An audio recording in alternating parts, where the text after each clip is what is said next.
Welcome to Mayura creations friends. அடடா அடடா என்ன கலர் இது அப்படிங்கிற மாதிரி இருக்குல்ல. சாமந்தி செம்ம கலருங்க. அப்படியே பார்த்து மயங்கி போய் வாங்கிட்டு வந்துட்டேன். அவ்வளோ அருமையான கலரு. ஆனால் இதெல்லாம் கண்டினியூஸாக வருமானு தெரியாதுங்க. நான் இந்த மாதிரி தான் ஒரு சாமந்தி பைத்தியம். எங்கே போனாலும் இந்த மாதிரி வித்தியாசமான கலர் இருந்தால் வாங்கிட்டு வந்து வச்சு பார்ப்போமே, நம்ம கிளைமேட்டுக்கு வருமானு பார்ப்போம் அப்படின்னு ட்ரை பண்ணுவேன். அப்படியே இது வந்ததுனாலும் இதனுடைய கலர் வந்து கொஞ்சம் மாறுறதுக்கு வாய்ப்பு இருக்குது. ஏன்னா இதெல்லாம் வந்து ஒரு நான் வந்து இந்த உற்பத்தி பண்ணுற இடத்துக்கு ஒரு தடவை போயிருந்தப்போ பார்த்தேன். லேசர் லைட்ஸ் எல்லாம் போட்டு வளர்க்குறாங்க. இந்த கலர்ஸ் வந்து நான் ஏறணும் அப்படிங்கிறதுக்காக. அதனால் எப்படி வரும்னு தெரியல. இருந்தாலும் ஒரு ஃபோட்டோவும் ஒரு வீடியோவும் ப்ரூஃப்க்கு எடுத்து வச்சுக்கிட்டேன். இதை வந்து நம்ம நடுவோம். நம்ம மாடி தோட்டத்தில் தான் நடுறேன். மாடியில் வந்து ஷேடு போட்டிருக்கேன், உங்களுக்கு ஆல்ரெடி தெரியும். அதில் தான் நடுறேன். நட்டுட்டு அப்படியே கட்டிங்ஸும் எடுத்து வச்சு பார்ப்போம். ஏதாவது தளையிறதுக்கு வாய்ப்பு இருக்குதா அப்படின்னு பார்க்கலாம் அப்படின்ட்டு.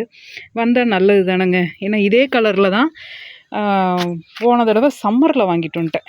ஏப்ரலில் வாங்கிட்டு வந்தேன். ஏன்னா இது வந்து அங்கேருந்து வர்றப்போ இப்படி தாங்க இருக்கும். நல்லா ஃப்ரெஷ்ஷாக அருமையாக இருக்கும். நம்ம ஊருக்கு வாங்கிட்டு வந்து வச்சோம்னா தான் கொயின்னு போயிடும். அது வந்து நான் போயிரும்னு நினச்சேன். ஆனால் வந்து துளுத்துட்ருக்கு. இந்த இடத்துல பார்த்தீங்களா, அழுங்காமல் துளுத்து வந்துட்டுருக்குது. பார்ப்போம். சம்மரை தாண்டி தப்பிச்சு வந்துட்டுருக்குது. இதில் வந்து பூக்கும்போது இனி சீசனில் பூக்கும்போது எப்படின்னு தெரியும். நமக்கு வந்து சீசன் சாமந்தி பூக்கிற சீசன் பார்த்திங்கன்னா நவம்பர் டிசம்பர்லேருந்து தான் பூக்கவே ஸ்டார்ட் ஆகும். மார்ச் ஏப்ரல் வரைக்கும் பூக்கும். ஏன்னா நமக்கு பனி அப்போ தானே ஆரம்பிக்குது. அதனால் இது வந்து பெங்களூர் சைட்லேருந்து வர்றது. அதனால் வந்து உங்களுக்கு அங்கே அதுவும் இல்லாமல் அந்த கிளைமேட்டை க்ரியேட் பண்ணுறாங்க அந்த ஷெட்டெல்லாம் போட்டு. அதனால் உங்களுக்கு இப்படி எப்பயுமே பூ இருக்கும்.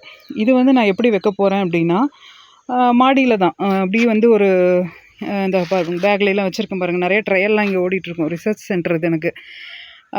இதில் வந்து கொஞ்சம் மண் கீழே வந்து வேஸ்ட்டு மண் போட்டுருவேன். அப்புறம் வேஸ்ட்டு நிரப்புவேன். இந்த பாருங்கள், மாடியில் இருக்கிறது எல்லாமே கலெக்ட் பண்ணிட்டே இருப்பேன்.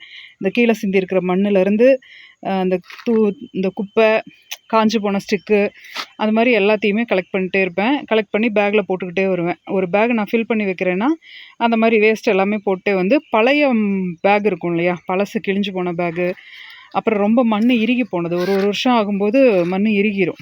அந்த மண்ணை வந்து தனியாக அந்த பக்கம் ஒரு பேக் கிழிஞ்சிருக்கு பாருங்கள், அதில் இருக்க மண்ணெல்லாம் எடுத்து இதில் வேஸ்ட் ஒரு பங்கு, அந்த மண் ஒரு பங்கு, அப்படி போட்டு ஃபில் பண்ணிட்டே வந்து ஒரு 3/4 அப்புறம் நம்மளோட மண்கலவை போடுவேன்.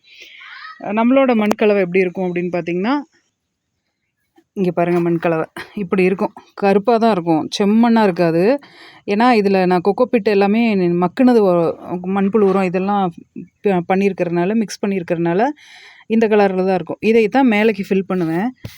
அப்படி ஃபில் பண்ணி வைக்கும்போது உங்களுக்கு வந்து எல்லாமே ஈஸியாக வந்துடுங்க. முளைச்சி வர்ற விதைகள்லேருந்து நமக்கு ஓரளவுக்கு கட்டிங்ஸ் போடுறது, ஒரு சில வெரைட்டிஸு அந்த மாதிரி எல்லாமே வந்துடும். இப்போ பாருங்களேன், இந்த பேகு ஒரு 24 9 சைஸ் பேக் வச்சுருக்கேன். இதில் எவ்வளோ வச்சுருக்கேன்னு பாருங்கள். இதில் வந்து இங்கே டிசம்பர் செடி இருக்கும், டேபிள் ரோஸு, அப்புறம் பார்த்திங்கன்னா இங்கே புதினா, இது காட்டு புதினா, அப்புறம் வந்து பாருங்கள் இது இந்த கற்பூரவள்ளி, இது வந்து ஒரு வெரைட்டி செம்பருத்தி. அது வந்து கொஞ்சம் டல்லாக இருந்தது, அதனால் தரையில் இந்த பேக்கில் இறக்கி விட்ருக்கேன்.